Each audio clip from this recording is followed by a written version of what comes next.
Hey guys, Sean here. Welcome to the F1 Word and to my Hungarian Grand Prix review. Now, if we're being completely honest, it wasn't the most thrilling of Grand Prix, but it was full of intrigue over strategy, some very clever team play, and did come down to a dramatic climax in the fight for those final podium places. But before we get into any of that, let's start by having a look at our race winner. It was Lewis Hamilton who made it back-to-back victories ahead of the summer break, and it was a very well-controlled race, I think it's fair to say, from the world champion. In many ways, it initially came down to that start. He got a good one and was able to build a gap to those behind him, and that enabled him to manage the pace and look after his tyres. There was also some very good team play from Mercedes, and of course that helped, with Valtteri Bottas fighting hard to keep Sebastian Vettel on the fresher tyres behind him for as long as possible. And interestingly enough, post-race, Hamilton did say that he would have struggled to fend off Sebastian Vettel had the German come out ahead of Valtteri Bottas after the pit stops. And he also claimed that he felt the Ferrari would have caught him with 5 laps to go. Now, whether or not Vettel would have got a move done or not, we will never know. But on fresher tyres, he would have had a great chance. So a very well-managed race from Lewis. Some important teamwork as well from Valtteri and Mercedes. And he goes into the summer break 24 points clear at the top of the Drivers' Championship. Let's have a look then at the rest of the race result, and it was Sebastian Vettel who came home second place for Ferrari. Not a bad recovery really, given that he started 4th on the grid, 17.1 seconds off Lewis Hamilton, but it did take quite a while to get past Valtteri Bottas, and what could he have done had he had a clean run at Hamilton? Like I said earlier, we'll never know now. Kimi Raikkonen came home 3rd place for Ferrari, another very good drive from him. Daniel Ricciardo, great recovery to 4th place. Going to talk about him and Red Bull a little bit later in the video. Valtteri Bottas, also going to talk about him too. He ended up in 5th place. Pierre Gasly, a fantastic drive in that Toro Rosso. He started 6th and finished 6th, but a well-deserved haul of points for him and Toro Rosso there. Kevin Magnussen, also very good today. He finished in 7th place. Fernando Alonso signed off before the summer break with 4 more points for McLaren. He finished in 8th. Carlos Sainz, though, only 9th. And that's from 5th on the grid. A very disappointing end to the weekend for Renault. Really did expect more from them. And it was Romain Grosjean, my race one to watch, of course, who came home in 10th place. Brendan Hartley finished the race in 11th place. He said actually afterwards he was disappointed with that and that it was strategy that cost him and the team there. But given the difficult season he's had so far, I don't think that's an awful result. Not points, but it's a solid finish in the end. Nico Hülkenberg in 12th place, confirming Renault's very disappointing end to the weekend. Esteban Ocon came home in 13th, with Perez just behind in 14th for Force India. A horrible week for them, and to be honest, just a very solid and quiet drive from both drivers. Marcus Ericsson ended the race in 15th place for Sauber, a bit of ping-pong in turn 1 with Daniel Ricciardo. Sergei Sorokin ended the race in 16th, and Lance Stroll, who started from the pit lane, finished in 17th. And your retirements list for the Hungarian Grand Prix, Stoffel Van Dorn, who ground to a halt on the start-finish straight. He was looking good for 9th place in the end, but mechanical issues cost him. Gutted for him, really gutted for him. And mechanical issues as well for Max Verstappen, another driver I really felt for today. And Charles Leclerc made contact with the Force India on the first lap, and that led to him having to retire. In all honesty, it was a very steady race after that first lap. And as I said at the start of the video, very much all came down to strategy and of course Daniel Ricciardo's drive back through the field as well.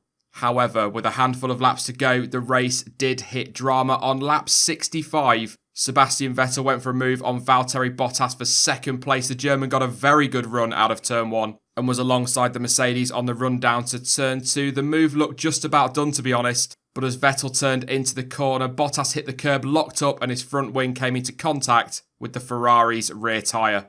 Both were able to continue, although Valtteri obviously had substantial damage to his front wing, and the stewards did decide to take a look at it. They deemed it a racing incident, and frankly, I think that's spot on. I've looked back at it again this morning, and my opinion has not changed. That was Vettel's corner. Yes, there was a part of the Mercedes just alongside that Ferrari, but not enough to be able to put the blame for the contact at Vettel's door at all.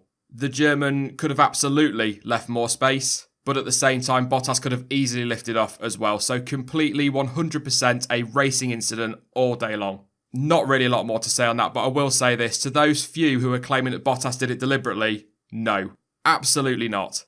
The damage from that incident and tyres that were well past their best at that point did leave Bottas struggling, and he was soon caught by the charging Daniel Ricciardo. The Aussie went for his move on the Mercedes down the outside of turn 1, but the fin locked up again and understeered straight into him. It was one of those incidents that you could pretty much see coming a mile off. You know, he's got a damaged front wing, he's struggling on tyres, that all culminates in a lack of front end grip, and there you go, contact. Interestingly enough, Mercedes did ask Bottas to give the position back to Ricciardo, and although the Aussie did get through, to me it looked as though Bottas still very much fought that position. After the Grand Prix, the stewards investigated the contact and decided it warranted a 10-second time penalty, and once again, and it's not often this happens twice in a video, I have to agree with them on that. Ricciardo can take absolutely no blame whatsoever for the incident. He left plenty of space for Bottas, and although the understeer was caused by a lack of front-end grip which came from damage to his front wing, Bottas was still 100% at fault. In the end, the time penalty didn't affect the race result in any way, but it was still a fair penalty. And by the way, the Finn was also given 2 penalty points on his super licence as well. Sticking with Bottas and Mercedes for just a moment, as I've touched on a couple of times in this video, Valtteri played a key part in helping Hamilton and Mercedes take the victory in Hungary this weekend. And after the race, Toto Wolff acknowledged that and called the Finn a sensational wingman. Now those comments have led to a lot of criticism from some, and of course people to believe that Bottas is now almost officially Mercedes' number 2 driver. However, this has been denied by Toto Wolff, who came out later and explained his comments. He said, "That's exactly why things that are not being discussed directly face to face are being completely spun out of control in the wrong way. In today's race after lap 1, Valtteri's race was the perfect wingman race. And I don't mean it in championship terms, because we have no number 1, we have no number 2, but it was just how he was racing.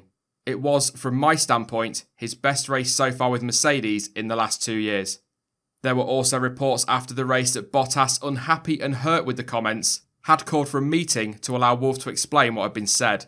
But Valtteri took to his Twitter account to have his say and rubbish those rumours. He stated, "I have not called a meeting with the bosses for Toto saying I was the perfect wingman in this race. There is no need to. I was disappointed with my end result in the race and saw everything in a negative way for a moment. I know what he meant. He would have said the same about Lewis if he'd been in the same situation and had a similar race. We are on equal terms and I trust the team 100% on that." So with those incidents with Vettel and Ricciardo and of course Toto Wolff's wingman comments, there was, unusually I think it's fair to say, a lot of noise around Valtteri Bottas. But what was your take on the contact between him and Vettel? Do you agree with the steward's decision on his collision with Ricciardo? And what do you think about Toto Wolff's comments? Let me know your thoughts in the comment section down below. It was yet another mixed weekend for Red Bull that ultimately left the team very frustrated.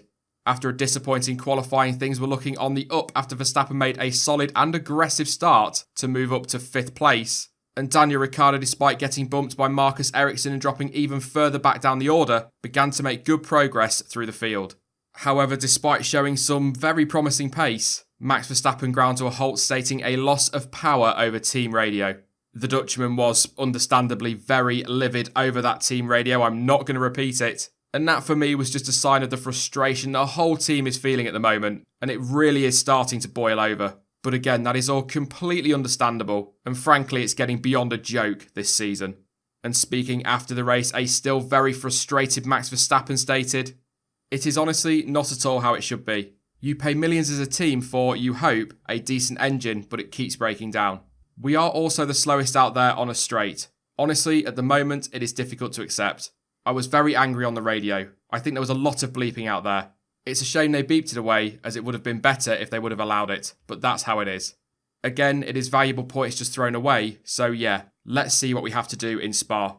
Whether we have to take penalties or not, I don't know, but at the moment, I also don't really care."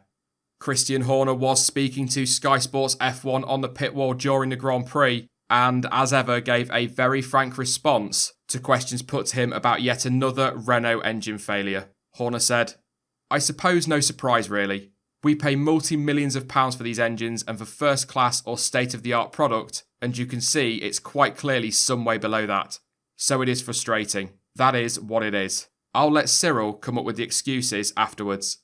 As Max said, it was yet more points lost for the team. He had shown some very solid pace before that failure, and his teammates showed throughout the race just how much pace the car really did have. It was a real missed opportunity for Red Bull in Hungary, a track where many expected them to be fighting for victory, but Renault can't take all the blame for their weekend. There were errors in qualifying, particularly when it came down to Ricciardo's strategy, if you like, and had the Aussie qualified higher, he could well have been a challenger. Again, the race pace, especially in clear air, proved that. Before I get on to my driver of the day, I just want to mention something else from the race.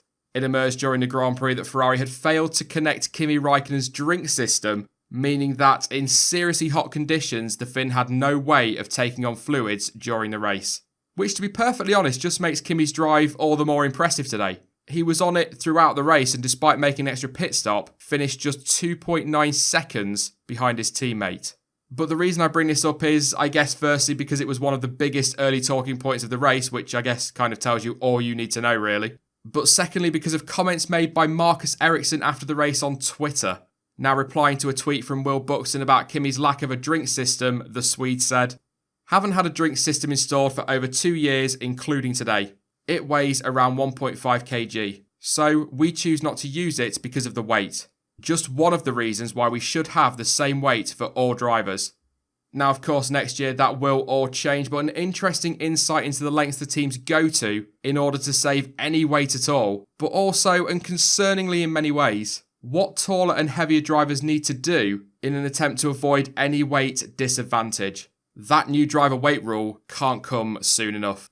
So then Daniel Ricciardo was voted as the official driver of the day, and to be honest, I can't really argue with that. It was a great drive back through the field to 4th place, having been running as low as P16 at one point, so well deserved. However, looking elsewhere, I have to go with Pierre Gasly.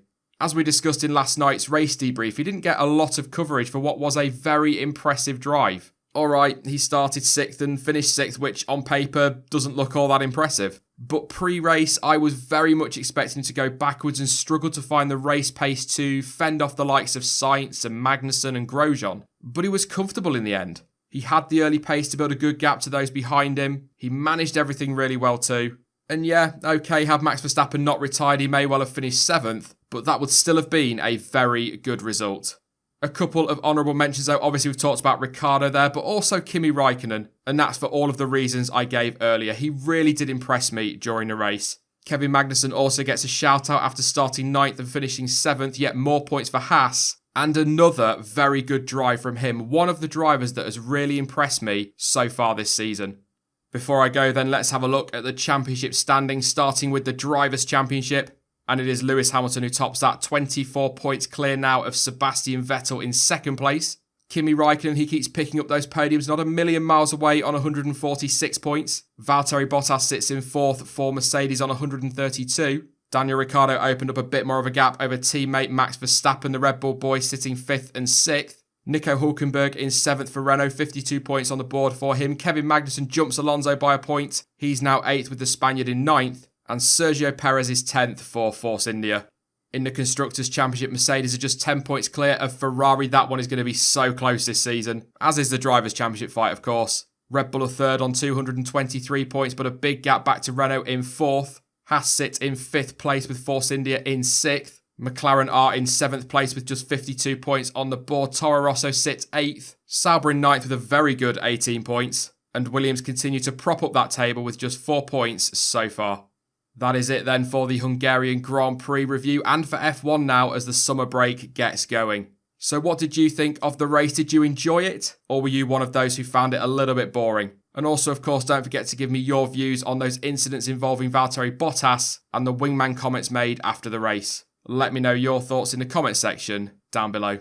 As I said there, it is summer break time now for Formula 1. A whole 4 weeks to go before the next Grand Prix in Belgium. However, I'm going nowhere and will still be grinding out the content during that break. We've got you covered with half-term reports, news roundups, live streams, looks ahead to the rest of the season, and so much more as well. So keep an eye on those sub boxes. In the meantime, though, you can follow me on social media. Links to Twitter, Instagram, Facebook, and to Discord are all in the description down below. But as ever, thank you for watching. I've been Sean. This has been the F1 Word, and until next time, goodbye.